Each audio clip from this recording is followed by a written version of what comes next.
Hey there YouTube. In today's video, I'm going to go over a few things you might want to check when you're looking at buying a used skid steer. This video was suggested to me by one of my regular viewers. If you have any video suggestions or things that you'd like to see, please leave them in the comments below. I read all of my comments and I do my best to accommodate any requests. Anyway, let's get to it.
Now, first thing we're going to want to do is we're going to walk around this thing, give it a general condition assessment.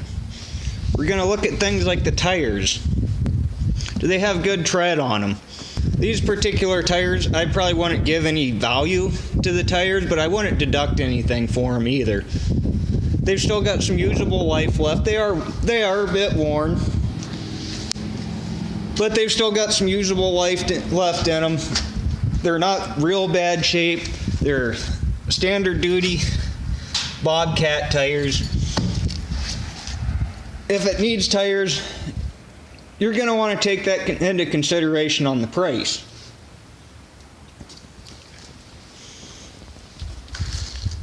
Look around at the paint. A machine that's been just repainted. A lot of people take an old, worn out, beat up machine, put a fresh coat of paint on it, grab a set of stickers off eBay for 50 bucks and double the price on it. You can tell this machine's had some touch up. You can tell that it's had some scratches and scrapes, a little bit of surface rust here. The back corner here has been run into things a few times. That's normal. It's a piece of construction equipment. It's gonna get scrapes and scratches, but walking around it, you can tell it's never had a full repaint. It's just been touched up and maintained. You're gonna wanna look at the loader cylinders. Look for oil and signs that they've been leaking. You can also see some teeth marks on this nut right here, where somebody's grabbed it with a pair of vice grips or a pipe wrench to repack this seal.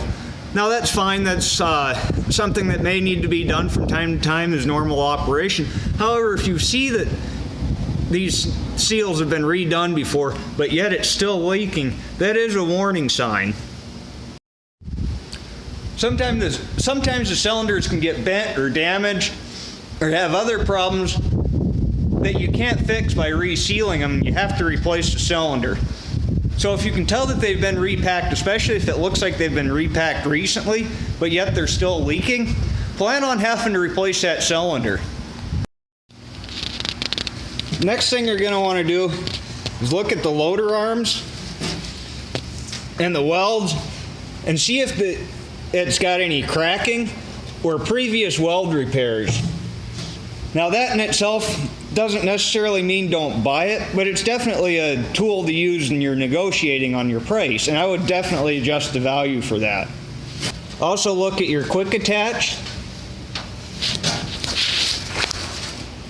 You can see a previous weld repair here. Check your pins for excessive play, both on your bucket as well as your lift cylinders and all your other pivot points. Seeing fresh grease and signs that it's been greased frequently is a good sign. It means that they've taken care of their equipment and done the regular maintenance. Look for signs of leaking wheel seals. Also look at the underside for signs of leaks. This one has recently developed a leak in it that I need to track down and fix. Open the hood, look for signs of leaks, dodgy repairs,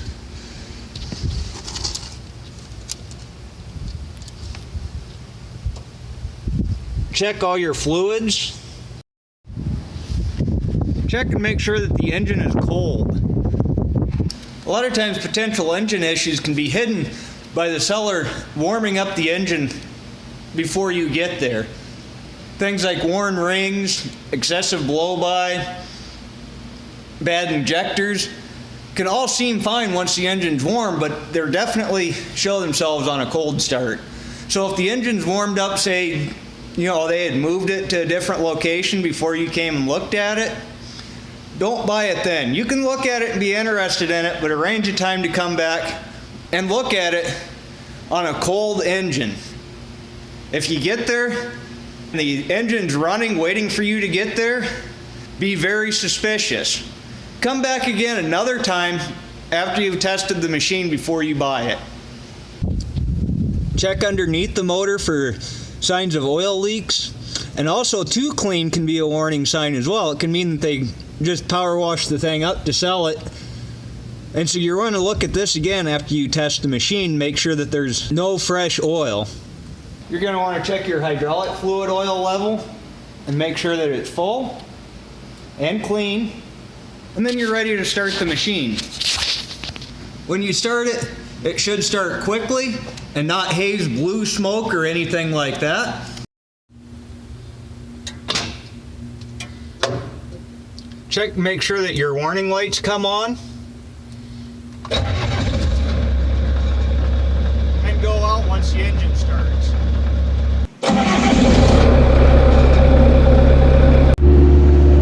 Make sure you get everything up to full operating temperature. Now ideally you want to test it under load. If you have a pile of dirt or something available, you can dig it. Really a good test. Drive it around in circles. Try to load up the drive motors.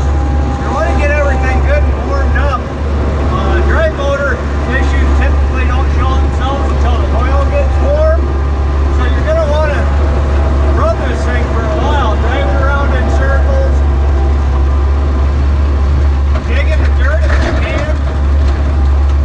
Make sure that all your controls are smooth and operate properly. Nothing gets jerky. Bring a 3/4 inch wrench with you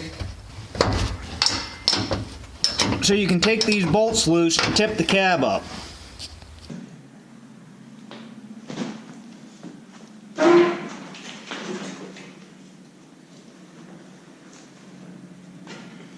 Take a look underneath and make sure that everything's clean and sanitary. I actually just found where my hydraulic oil's been leaking from. Dust and dirt is not an issue, but cracked hoses and hydraulic leaks and worn out bushings, things like that will cost money and they take time to fix. So that needs to be accounted for in the price. Any issues that you do find with the machine, don't just deduct the cost of the part. Calculate on what you think the full retail price at a shop for that repair is going to cost. And that's what you want to get off the market value of the price. Even if you're going to do the repair yourself, your time is worth money. And it makes no sense to buy something that needs a bunch of repairs if you're going to end up with the same amount of money in it at the end that you would have just buying a better machine off the start. To buy a piece of equipment, you don't want to buy based off of price. You want to buy based off of value. Yes, what do I mean by that? Of course I'm going to buy based off of price. I don't want to overpay for something, right? Well, that's not really what I mean. What I mean is you want to take everything into consideration. You want to take the age of the machine into consideration. You want to take the load capacity, what you're going to use it for. You're gonna want to take condition, what kind of repairs it might need, what's been done to it, what hasn't been done to it. You know, what kind of repairs and expenses can you expect in the future?